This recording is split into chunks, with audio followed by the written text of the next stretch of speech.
Don't even get me started. Yeah, it's pretty good.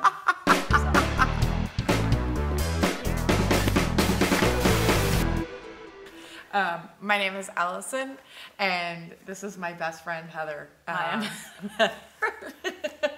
I'm Allison and I met in 6th grade. I was wearing my yellow A Smile overalls.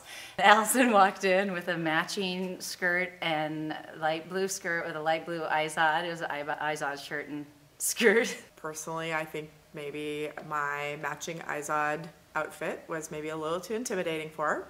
And so she came in and sat next to Tracy Kearns. We actually didn't get off to a great start. There was a little trauma over who was going to be whose locker partner. And we were going to be locker partners, so I asked Tracy and she said yes.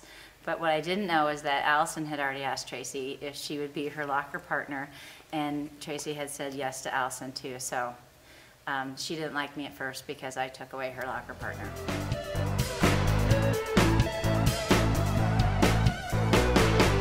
I don't know when it flipped, but I absolutely cannot remember a time of not having her be my friend.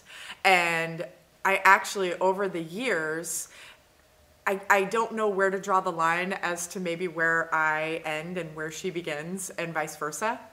And I think that having the notes and the way in which we communicated with each other, sharing those inner, deep, personal thoughts that you have in 7th and 8th grade and onward, just laid a foundation for the friendship that we've had over the 30 years. Well, the overall experiment is to look at the art of notes and the role they played in our growing up. And to me, the notes are a way to look back and see who I was when I was in high school and middle school. I can see what I thought was important, what was I doing, what my plans were for the weekend, and we're going to reflect on that and as basically an art form, and hopefully embarrass each other with some of the contents of the notes. I'm going to read some notes that I picked out for you. Mm-hmm.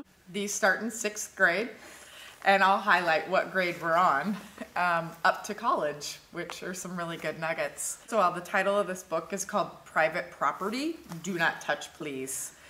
And it's Rainbow's Book of Notes. And so if you remember, because I liked rainbows, I was Rainbow, yes. And you liked pigs. Yes. So you were Petunia. Petunia. So anyway, I knew you'd probably remember that. But I like the stickers. That's fabulous. The stickers are awesome. Okay, so the number 2, for some reason I thought this was really funny, but it says, "Hey Rainbow, since this is the 3rd note I've ever written you, I don't have much to say. We have a volleyball game Thursday that's at Hamlin, and you should mosey on down to the gym and watch your faithful friend, the best volleyball player ever. Har har." And I love that I was on the D team in volleyball. Yeah. So that's great. Number 1 volleyball player. It just says, we're still in the cat tests. I'm just writing right through them with a single bound. I thought Superman 2 was a lot better than Superman 1. Just FYI, that's what you thought at that time, that Superman 2 was better than yes. Superman 1, so newsflash. I bet they have a Superman 3 when Lois and Clark get married or something like that. Well, I better be leaving ya. And these notes are from Allison to me, so she probably hasn't seen them since she wrote them long, long ago. So most of them are from high school. Howdy. Well, tomorrow we start the big 10, 9, 8, 7, 6, 5, 4, 3, 2, 1 drive. Of course it'll be longer, but zootalore. Al likes to put a lot of French in because we were taking French, and so she just randomly goes into French. I don't even remember what all it means. 25 more minutes of him gabbing on force and gravity. Yawn. I'm so depressed. I'm listening to Julie Jordan talk about how she is going to the prom with Todd. Todd and her already have their outfits. She is going to the prom freshman year. Now that's depressing. Exclamation point, exclamation point. I can't wait to give you your present. the next line. I really hope this week is better than how it started out. I really need some excitement. Oh, Lynette, right before this period, came out to me and said, I found your socks. I'm wearing them. I said, oh, trying not to burst into laughs. I really wish we didn't have this meet this Saturday. That's a real nag. I'm so bored. Well, got a jam. BF. WB. Love ya, Al. Snort. This is, if you remember, that we had our soap opera Yes. that I didn't realize that it went on. Yeah, it's quite a trilogy. It went on Yeah. for 4 years. Yeah, I have 4 several. years, yeah. So it was named Snort on a Rainbow, and we have a lot of icons. We really were budding graphic designers at that time. We have two pig snouts Yep, and then a rainbow linking the pig snouts very symbolic. with pigtails Yep, coming off of the top arch yes. of the rainbow. So through the years, we would tune in and tune out of this soap opera. Which as we are the lead characters. Lead characters. Says, well, you remember last time Nick and Glenn asked Heather to marry one of them, and Steve and Kevin asked Allison. I know. Well, things have changed. How is it different? There would be different names in those hearts. There would be There'd be like lot of Sally. ladies. A lot of lady names. Okay, next. Heather, cross out. No way. Petunia. Well, I'm in global history right now. Wow. What a rhyme. There was no rhyme there. Did I miss it? Now, wow.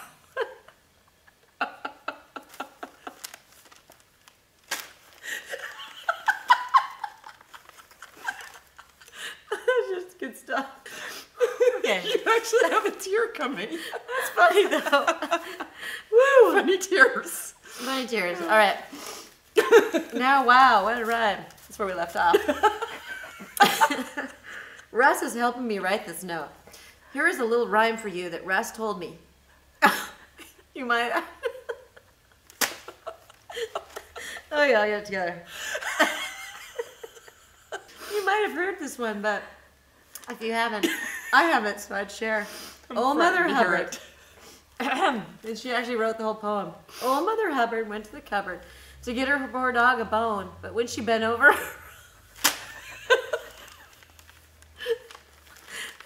Rover took over and gave her a bone of his own. The end. Who writes that? And then you wrote a paragraph in French. I don't know what you even were saying now. From poetry to the French academic. Yeah, fun. And then, yeah, there we go. Whew.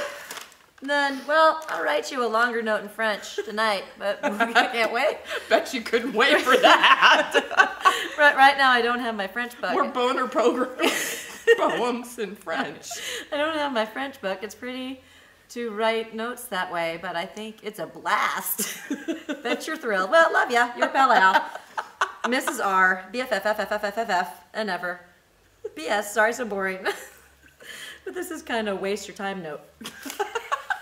Because the other ones are fill up your time very productively notes.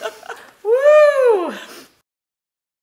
This is really funny, given that I am now married to your brother John. It says, oh, you're giving me family updates. Oh, my mom called me today and John broke his nose playing football. I guess that dad fixed it, but his nose is still huge. I can only imagine how butt ugly he must look. Poor Johnny. That definitely won't help the female situation. And then, this is so bad, but I have to read this. Dana has a bad urine and bladder infection and a thriving yeast infection. Her and her boyfriend cannot have sex now for 4 days. Boo-hoo. I feel so very bad for them. I guess Scott has moved in with her. They're having sex at least 3 times a day. Dana has it calculated that she burns at least 600 to 700 calories a day just through sex. God, I'm jealous.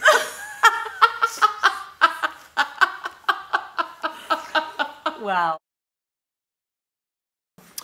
I think there were a lot of trends in the way in which we would all fold notes. And so there were a lot of things where we would try to come up with new inventions, and it was just something to add flair to the notes, and it was really a way to show how much that note meant to somebody. Either that or reflect how little time you were paying attention at school at that time. But we would have all these fancy ways with little pull tabs and the folding of things, and whenever there was a new fold that showed up, it would spread like wildfire. Fold like that, and then half. You still remember how to do it? Totally. And then you tuck it up like this, and you give a little pull tab, and then you can write pull so that you know where to pull, just in case you're lost. And then you can unfold it and get the note. We're like, oh, you gotta teach me how to fold this new note, and all these secretive ways. And the more elaborate it was, it felt like the more special that was. And it was really a hidden language of how you pass the notes. And then, of course, the decorations on top of the note was very important in terms of how people wrote your name, what little pieces that was there a, do not open, the suspense. So there was a lot that really went into the actual packaging of the note. Hearing those notes was obviously partially very, very embarrassed, but it's also a really interesting stake in the ground of my development of a human being. It really does show you your priorities at that time, and how little important they were at that time, but they were so important to me. And there's a certain lightness to them that I also am really refreshed to hear. It's just very light and very... And it's so scattered and random. It's so... Oh my gosh, somebody's wearing my socks. And hey! What are we gonna do this weekend? Yeah. What do you want to do? So, and just a whole lot of nothing, and that's what the notes were. Is you can have 2 pages of. What did you just say? You said nothing. You said absolutely nothing.